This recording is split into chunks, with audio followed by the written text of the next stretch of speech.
Hello there guys, and welcome to Coxonut Gaming, and welcome to my patch 16 archer tutorial. Now in this tutorial I'm going to be going over everything you need to know to play the archer in patch 16, and to get started I'm going to start talking about gear.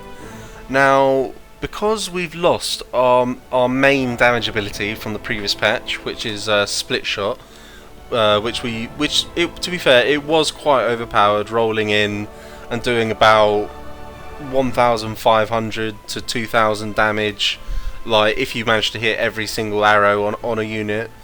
But at the same time, having lost that, our damage, our single target damage especially, is quite lackluster at the moment, and so the only way to really compensate for that is to go for flat damage. And by flat damage I don't mean crit percentage. I mean, obviously I've got one or two items because I haven't managed to find anything better, but I don't, so don't necessarily go for crit percentage, crit damage. Just go for flat plus 22 damage per second as I've got there, plus 30 damage per second as I've got there. And the reason for that is that is the number which increases the damage of your abilities. And so as you can see here, I've managed to compensate the loss of my split shot ability by boosting my flat damage so much that my headshot now does 1,100-ish damage per shot. And bearing in mind that the headshot ability can pretty much be used from unlimited range, you can just shoot it off the side of your screen if you know someone's there and it will hit them. That just makes it an invaluable ability for kiting and killing stronger enemies. So yeah, that leads nicely on to the abilities. The abilities which I found most effective is the headshot ability, for the reasons I've just mentioned. It's got pretty much an unlimited range, 1,100 damage. That's really nice damage, bearing in mind it's a 4-second cooldown and only 15 mana. My next ability I use is the volley. For similar reasons, it's a very nice bit of damage. 12 times 130 is well over 1,000, and to be honest it's well over 1,500, so it's a really nice bit of damage. It's 50 mana, so you don't really want to waste it on single target if you can avoid it. But the nice thing about it is you can use it over walls, through walls. It's pretty much got an unlimited range for wherever you can reach with your cursor. You can start shooting there.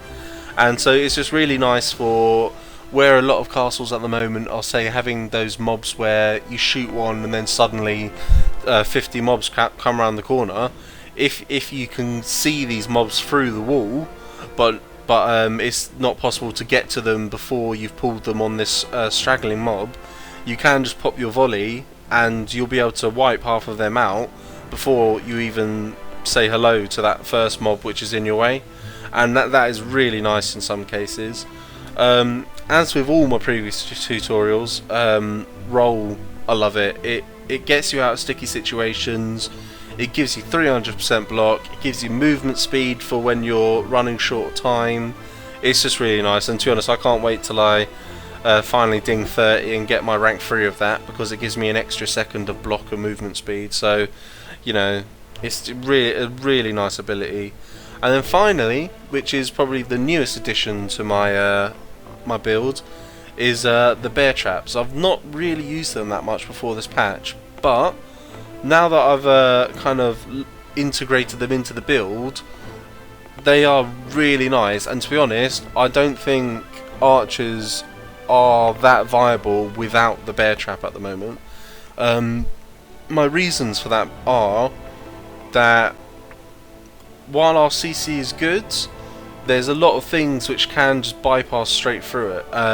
Say Pete Panmores or Cyclopses, if they're on their charge ability, it doesn't matter how much slow you've put on them, their charge is a set length and they'll keep running at you until they hit you.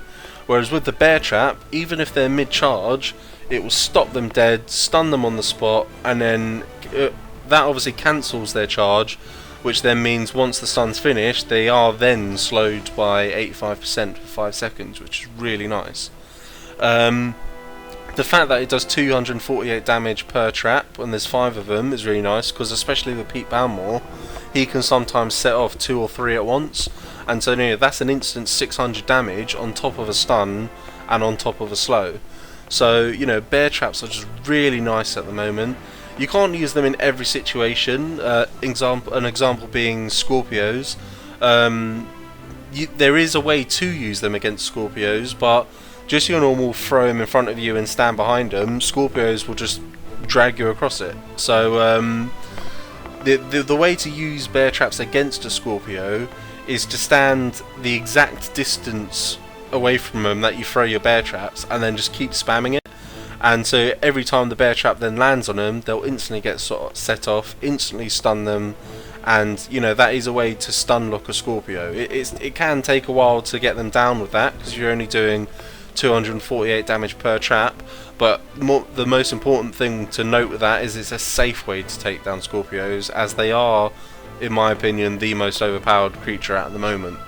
So yeah, without further ado, I'm going to get into a dungeon which I've done earlier, and show you how I play. Alright then guys, this is a dungeon I found which has a lot of rank 4 Scorpios, a lot of rank 5 Pete Poundmores, has flame traps, it has really awkward pulls, and all around it's the typical dungeon you're going to find at the moment. And to cap it all off, it does have a 3 Scorpio boss mob, which, to be honest, I do struggle with quite a lot, so this might not be a successful run, but I hope to at least get all the way to the boss room without dying and with time to spare, so hopefully this tutorial will be insightful.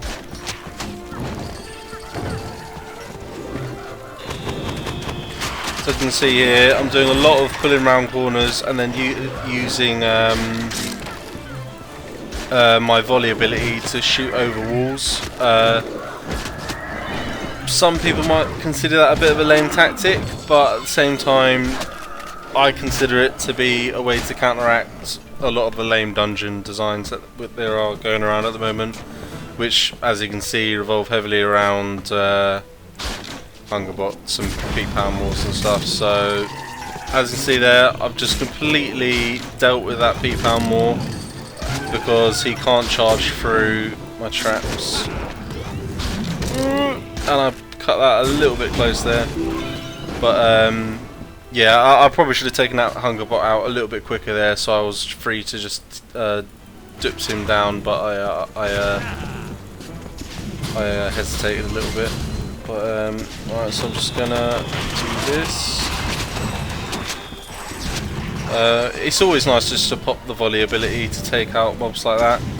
I believe there's probably a Pete Poundmore around here, I think. Memory says. Good deal. Oh, this is good. What am I doing? So yeah, you just want to drop your traps down and then just headshot him. Preferably not while standing on top of a flame trap, but yeah, it was a bad corridor.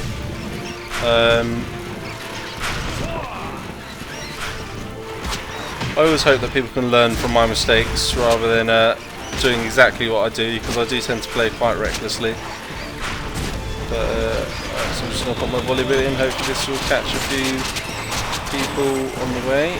That's what we like to see. Oh, taking hits. There we go. I recently invested 108,000 gold in this new weapon, and I'm not a big fan, to be honest. It says that it's meant to do more damage than the one I had on it, but I think because it's the ballista type, which hits like 3 people in a line, I think it's splitting that damage between them. So not too much of a happy bunny about that, if I'm quite honest. But oh well. Oh, that was close. So yeah, just keep popping your traps on the spot, and you'll keep getting stunned, and that just allows you to spam your headshot ability. So So I'm just going to pull this mob back here, because I don't know what rank his ballistic turrets are, but they are actually packing quite a nice punch. What on earth happened there? My cursor was nowhere near where that went off. That was really weird, that was.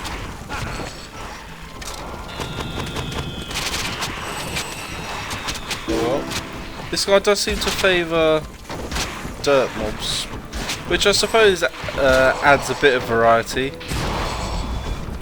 I'm not sure what type of Defendertron that is, because it didn't actually seem to be bodyguarding anyone or doing any sort of ability at all, really, so a bit confused about that one.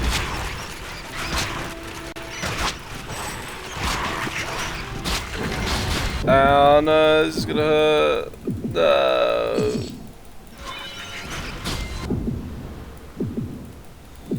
Oh dear, it's not good.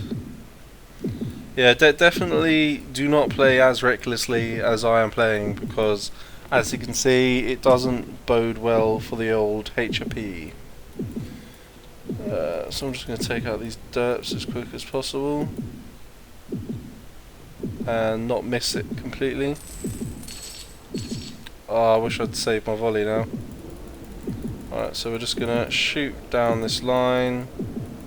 I'm actually going to drop some bear traps and hope my volley comes up. And yeah, that's worked out quite nicely. I was hoping for a few more health pots than that, because I'm still a bit worse aware. I actually think I've just skipped that entire mob, which is quite nice. So I'm just going to come on the corner here.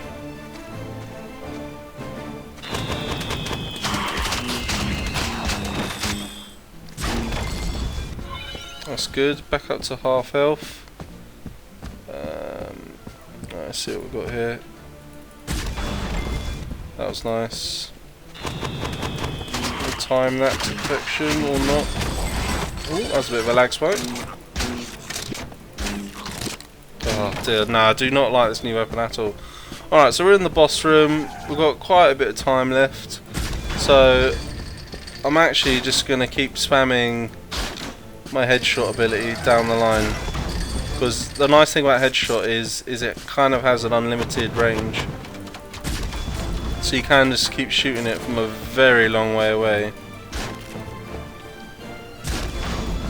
And I have almost killed one now, so you never know, this might be the day that I beat the old triple scorpion mob, or not, as the case may be. Oh, what is going wrong?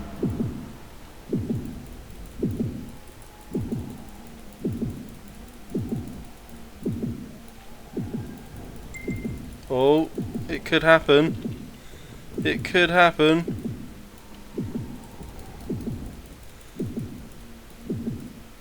No.